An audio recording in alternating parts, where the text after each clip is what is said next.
哇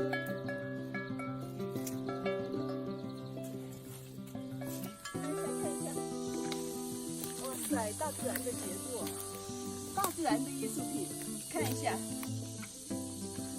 哇塞，真的很美哦。寄生在这个朽木上的一种菌类，有点像灵芝，很漂亮哦。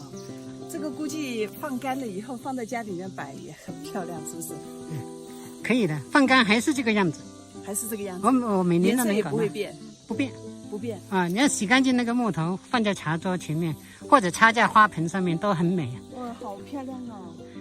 你认真找，其实很多的这个茶山里面，好多，这里还有。对，有些比你这个还密。我有一年捡到一个，我来看一下。哎呀，这个不够密，应该哦，这根也很长。是，这根哦，这一颗很大。这个。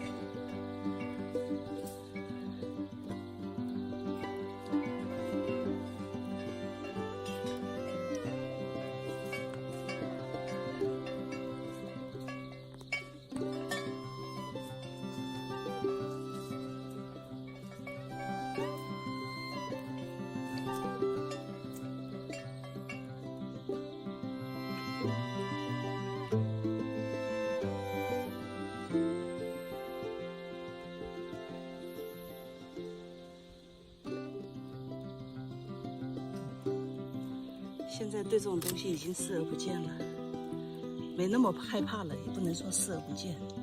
这就是传说中的蚂蟥，在古茶园里简直是 everywhere 都有，哪里都有。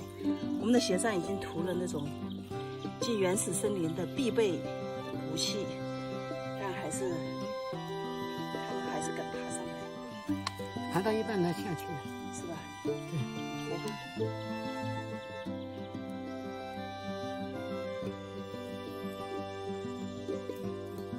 哇，你那棵是茶树吗？是茶树。哇塞，这么高！都长这样子。哇，这几棵都大的，这片全是那么大的，你看，全都那么高大的，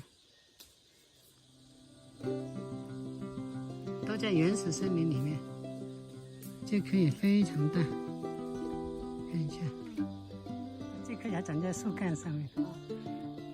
它时间久了，它又变成是一根树枝了，很大的树枝。对，你看，很漂亮，营养肯定很好。是，你看看，看看这树干，看看这树干。哇塞，好高啊！这个腐殖土一层一层的堆积，它那个最大的那个树干都埋在这个下面，所以你看，像上面的树枝都长这么大，好高啊！这起码几十米嘛，对不对？20米是有。我是1.70米的个子，你看看我在这个位置就这么多，这么多，7米7厘，10几20米了。10几20米。对。